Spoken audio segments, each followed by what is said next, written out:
Tahukah kamu? Dalam profesi teknik biomedis ada beberapa prinsip etika yang wajib dijunjung tinggi. Kira-kira apa aja ya? Yuk kita cari tahu. Pertama, prinsip keselamatan dan tanpa bahaya yang menuntut setiap alat medis dirancang, dipasang, dikalibrasi, dan dirawat dengan sangat teliti agar tidak menimbulkan risiko cedera atau kematian bagi pasien maupun tenaga kesehatan.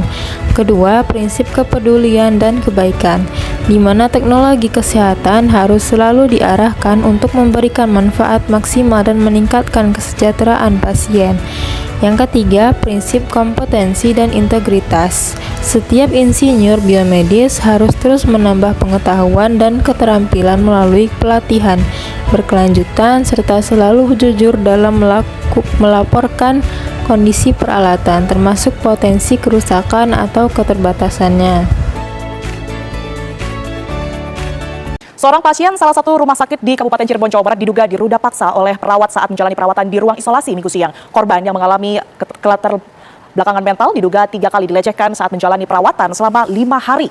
Nah, bisa dilihat pada berita bahwa kasus kekerasan seksual yang menimpa pasien disabilitas di ruang isolasi merupakan tragedi kemanusiaan yang tidak hanya mencoreng etika profesi tenaga medis, tetapi juga mengunggah tanggung jawab seluruh sistem pelayanan kesehatan termasuk profesi teknik biomedis. Sebagai profesi yang mendukung kelangsungan teknologi medis dan keselamatan pasien, seorang insinyur biomedis memiliki peran penting dalam menciptakan sistem keamanan yang adaptif dan melindungi pasien dari potensi kejahatan atau kelalaian.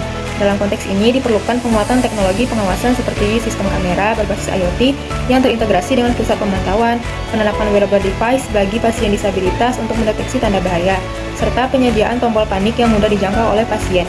Selain itu, penting untuk menegakkan prinsip etika profesi dalam teknik biomedis, yakni menjunjung keselamatan, kepedulian, dan integritas dalam desain dan implementasi sistem teknologi kesehatan.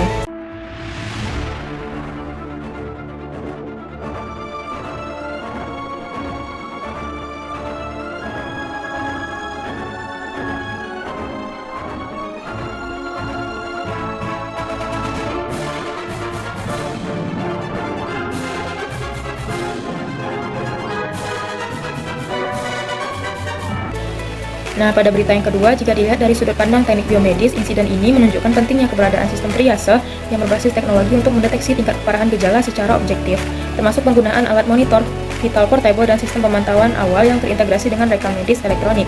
Teknologi seperti oximeter, respirasi rate detector, dan sistem penilaian digital gejala harus bisa dioperasikan oleh tenaga medis umum untuk dukungan pelatihan yang memadai sehingga pelayanan tetap diberikan meskipun dokter spesialis tidak ada. Insinyur biomedis juga berperan dalam memastikan ketersediaan dan kesiapan alat bantu nafas darurat seperti nebulizer dan oksigen flow meter yang bisa dioperasikan dengan prosedur standar. Saudara, polisi telah memeriksa 2 saksi terkait kasus dugaan dokter cabul di Kota Malang. Kini polisi menjadwalkan segera memanggil Dr. AY. Usai Q, korban yang merupakan warga Sukabumi melapor ke Polresta Malang Kota Jumat lalu, Satuan Reserse Kriminal Polresta Malang Kota langsung bergerak melakukan penyelidikan. Total 2 saksi sudah diterima, yakni BY teman korban dan AK pegawai Rumah Sakit Persada Kota Malang. Terakhir, untuk kasus yang ketiga, yaitu pelecehan yang dilakukan oleh dokter, menyoroti pentingnya sistem perlindungan pasien di fasilitas kesehatan atau rumah sakit.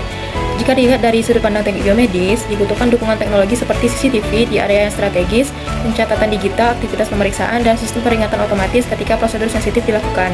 Seorang insinyur biomedis juga berperan dalam pengembangan alat pemeriksaan berbasis sensor untuk meminimalkan kontak fisik yang tidak perlu.